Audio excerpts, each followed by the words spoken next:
crying, of pain, loss. It doesn't make that person any weak. It doesn't make that person's faith any any smaller.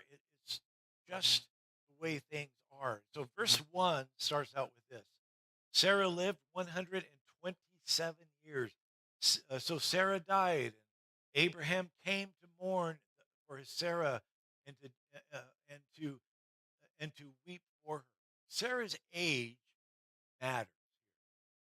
It matters. I mean, at 127 years old, Sarah is the only woman in Scripture whose age is recorded. Why? Because I believe that God honors her story. I believe that there's some element of Sarah's life that God wanted to honor, that God wanted to share. And so uh, he records her age for a reason. And we read that Abraham mourns and weeps. Folks, this is not your typical crying. There's a couple of words. Uh, there's a couple of words there that one is called Sephad. Sephad is a deep lament. It is it's a deep crying, almost to the point where your stomach hurts. Almost to, I mean, I don't know if you've ever cried this deep lament of Sephad. Huh? Oh yeah. It's a deep struggle. It's a deep sorrow. It's like, is my life over type of cry. And then the other one was baka, which is a uncontrollable weeping. You ever get to that point where you're just so out of control and your spouse says, "Come on, hold it together. Come on, you're going to be all right." You're just sitting there. You want to smack them, and then you just want to keep crying. And so this both of these words are used to describe how Abraham was lamenting, how he was weeping, how he was mourning this moment of his wife's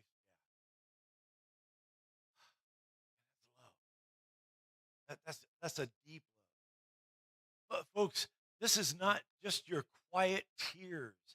This is a this is a broken man grieving for his beloved wife. You know, despite maybe what you've been told, faith doesn't cancel grief. Faith doesn't just come in and just say, "Oh yeah, you've got to hold it strong. You got to be strong. You don't have. There's no place for grieving in faith." And then we read about how tears are coming into Abraham's. Tears are not unbelief. T- Sorrow is not a sin. I mean, we're crying out loud. Jesus Christ wept. He felt the pain of agony. He felt the pain of loss. The pain of way way I like to look at it is this: tears are tiny little messengers that run ahead of hope. Tears are just this little tiny moments where we have those moments. We have those moments of grief. We have those moments of tears. But at the end of those tears, there comes a hope. I think about some of you that have lost loved ones, and you've lost or Monica lost her husband, her spouse 3 4 years ago, 3 years ago, and she had her moments of tears. She had those moments of grief, but then came this hope that filled her heart. I see that in a lot of people. Verse 3, we see the courage to stand up after we've been knocked down. We see this amazing courage to take a stand, to bring ourselves up and stand again after we've been just knocked down time after time. Sorry, I got this throat. Look at verse 3. It says, "Then Abraham stood up from before his dead." This is not this is one of the most powerful lines I've read in this chapter. Abraham stood up. It said several times. I think it said like three different times that Abraham stood up. Abraham stands up not because his pain is over, not because his grief is gone, not because not because he needs to buck it up a little bit. Buck it up, Abraham. It's nothing like that. It's because, and it's not because he's feeling stronger. He's standing because faith stands even when our heart is troubled. Faith holds us together. Sometimes I've heard some of us say it, I've said it myself. I don't have any reason, I have no idea why, how somebody could make it without faith. I don't get how people can go through the things that they go through in life without having God by your side. Folks, when it comes to God, grief is a valley, not a grave. It's a valley. It's a moment that we go through. It's not a place that you plant or a hole that you dig and you get into it. It is a valley, a place that we're going to go through here on this earth. It's inevitable that we're going to go through these times of pain, but we're going to come out of it. Abraham rises, not to forget Sarah, but to honor. Folks, for those of you who have lost loved ones, there comes a moment when you've got to stand. There comes a moment where you've just got to be, you've got to stand, and you've got to stand in faith. Not because you're healed, but because God is holding you up. And it's probably the most honorable thing that you can do for the ones that you love. Have you heard grandma wouldn't want you to be like this? No. Your husband would want you to move on. Your husband would want you to be strong. Your wife would want you to keep on keeping on. And I think about how Abraham he stood up again and he stood strong. He believed that God was going to carry him. Then in verses 4 through 9, let's take a look at it. It talks about how Abraham's faith speaks through his actions. You're wanting to know how Abraham did it. This is where Abraham's faith speaks through his actions. Verse 4 says this: I am a foreigner and a visitor among you. Give me property for the burial place.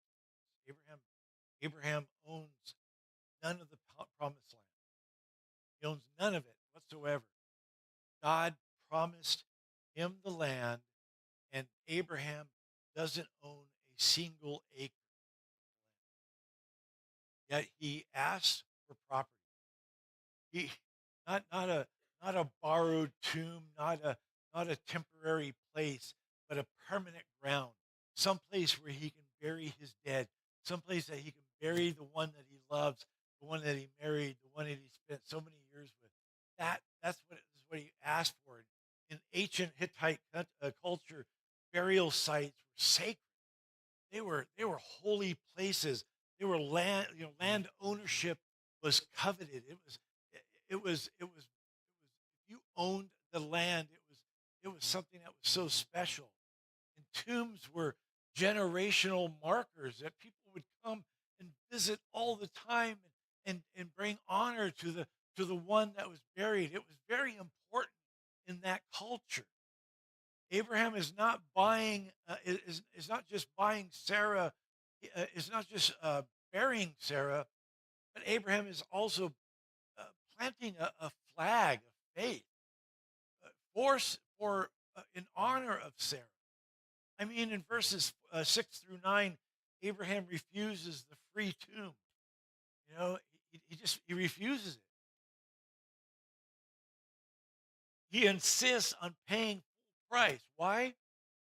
Because faith invests in a future even while grief is still present. Faith invests in a time where yeah, today I might be grieving, but there's something that I want to there's something more important that I want to proceed in my life, that I want to pursue in my life. And that is the faith. And I want to share with people what faith really looks like. And today, you and I get an opportunity to see what faith really looks like. Today, you and I get an opportunity to see the importance of hanging on to faith even when we go through trouble. Faith doesn't quit when life hurts. Faith doesn't shrink when sorrow rises. Faith says God's promise is still true even in my tears. His goodness is still there even when I'm hurting. His faith is still good even when I can't really see the things around me. He is so faithful that he does that time after time after time I've seen him work in my sorrow and in my life. And why should I expect it to be any different today? And then in verse 10 through 20, we see that the field of Machpelah was a purchase of faith, really. Look at verse 16. And Abraham weighed out the silver, 400 shekels of silver. Folks, that price is enormous. 400 shekels was a lifetime wage. It was in today's world, it would be over $100,000 the 400 shekels. It was above market value back then. Ephron is identified is definitely overcharging Abraham, but Abraham doesn't blink. He doesn't care. Why? Because faith buys whatever it costs. Faith pays whatever it costs to anchor itself in God's promise. Say that again. Faith pays whatever it costs to anchor itself in God's promise. Because God's promise is so much. Can you really afford to pay for God's goodness? Can you pay for the fact that God sent his son, Jesus Christ, to die on the cross for you so that one day that you will be able to go to heaven and be, and scripture tells us that he has gone to prepare a place for you, and where he is, you will be also, and that you have this amazing opportunity to walk on streets of gold, and we don't know what's above that. We just know that the gold is we're going to be walking on. It's just that's so simple. I mean, it's so low. It's high for us. Gold is expensive, but we're going to be walking on it in heaven. Can you put a price on that? That's what I'm talking about. We don't we can't put a price on on this faith, that faith pays whatever it costs to anchor itself in God's promise. You see, the cave became a family tomb. Sarah is buried there. Abraham will be buried there later. Isaac, Rebekah, Jacob, Leah, all will eventually be buried. This cave becomes the seed of the promised land. This may not seem much to you, but in ancient world, burial sites were declarations of belonging. It was claim of inheritance. It was statement of identity. This is my family. This is what I have bled for. This is what I've sweat for. This is what my faith has developed, and have my whole family here. Can you put a price on the faith that you and I can have to see our family come together in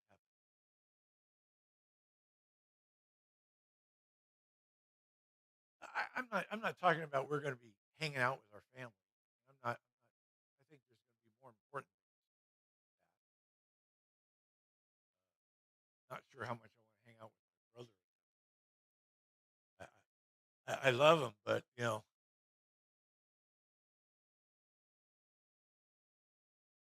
to see Jesus.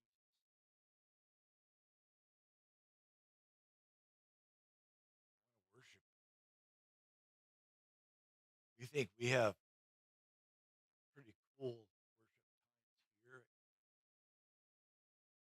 But this is nothing compared to what worship can be like. Lee likes to. Lee likes. I think Rebecca too, but likes the heavy metal side. Some of you like the Lawrence Welk side, But we're all going to worship together, right? Oh yeah, Christian. Yeah, that's right. That's right. That's right. Dustin's going to be over in his corner. That's Christian.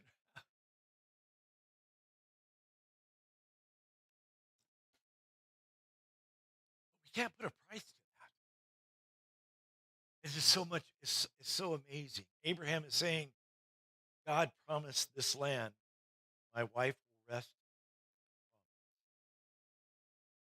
So as we have looked at Genesis chapter 23, what can we really gather from this experience that Abraham so wants to share with word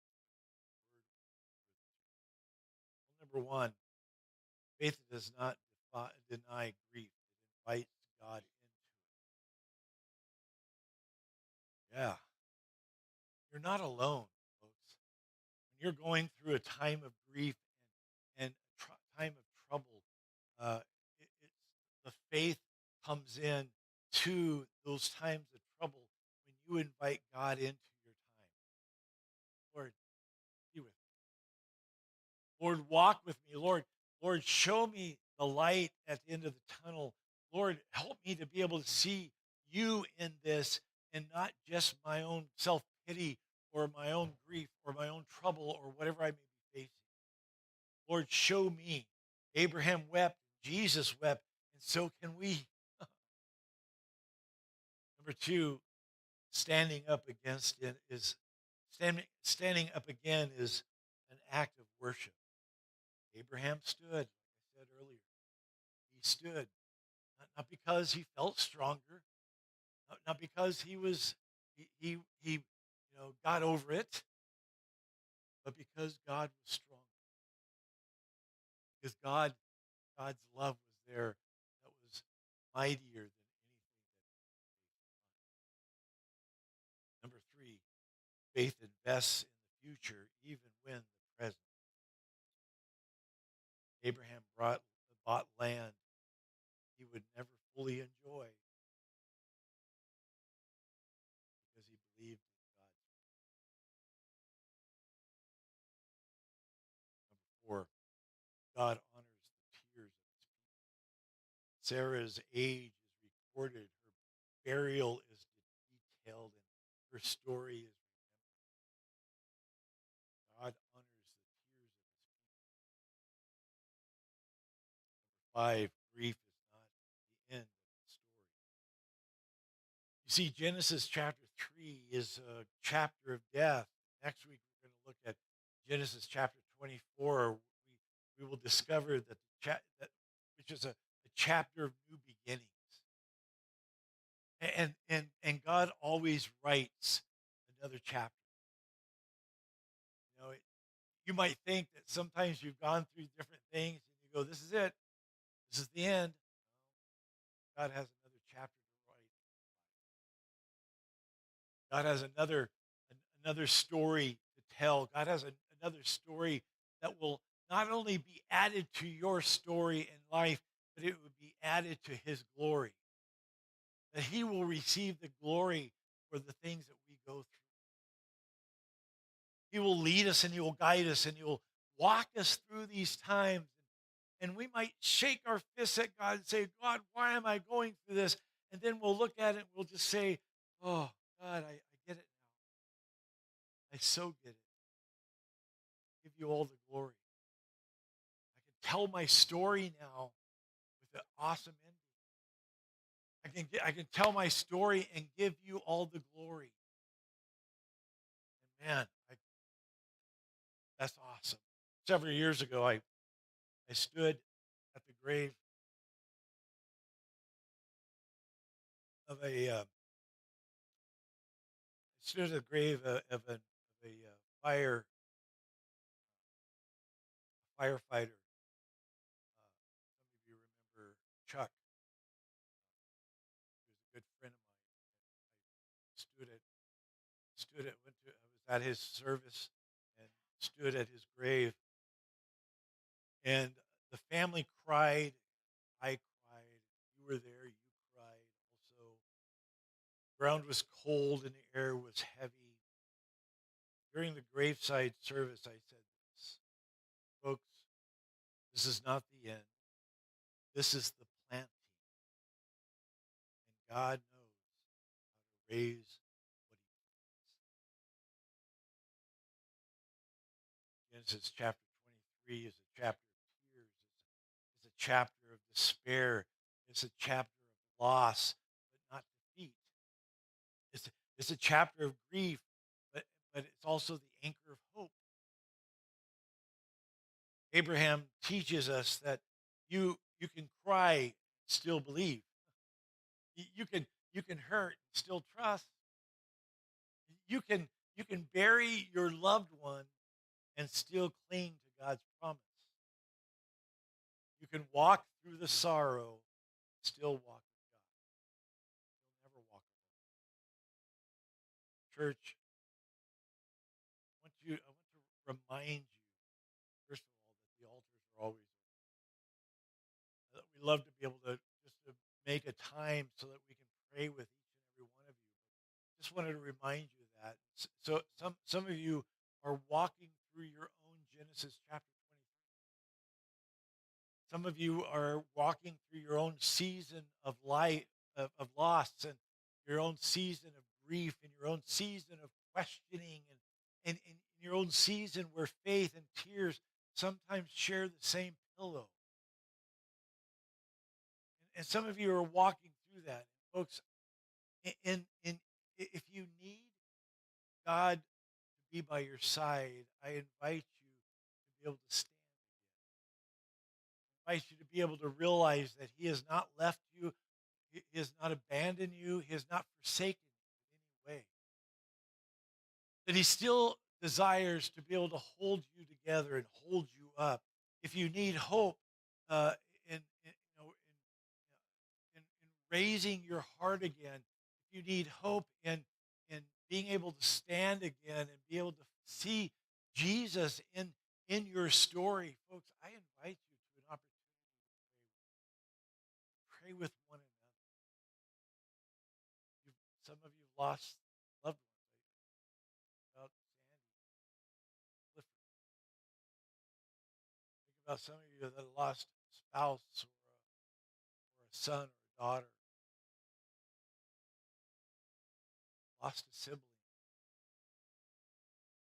And you can stand. That's the beauty of God. That's the beauty of His presence. You can bring your grief, you can bring your questions, you can bring your concerns, you can bring your loss to the foot of God, and just be able to present that to Him and know that He's going to lead you and guide you.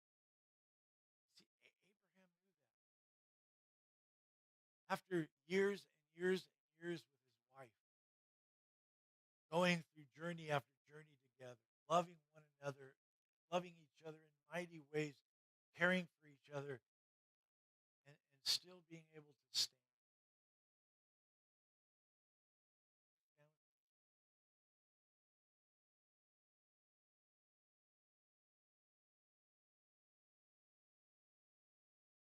As I pray, if you want, I just want you to come and pray at the altar. If you want to just sit where you're at and pray, that's up to you.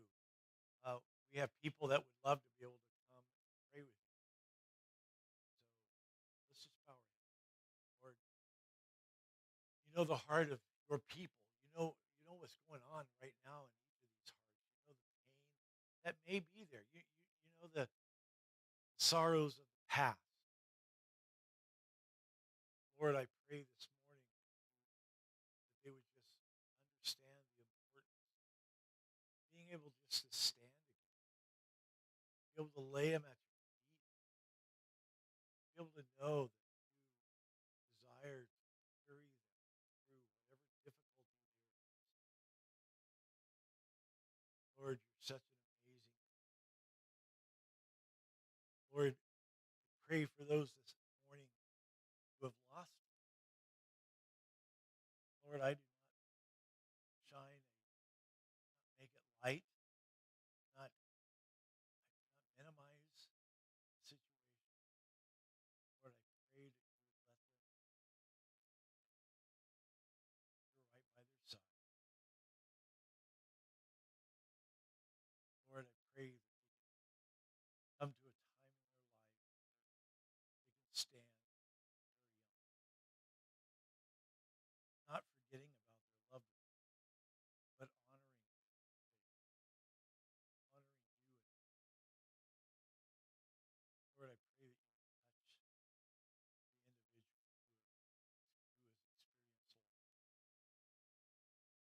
I pray for those, Lord, that who are experiencing sickness and just don't see the light at the end of the tunnel. Lord, I pray that you would let them know that you're always walking beside them. You so desire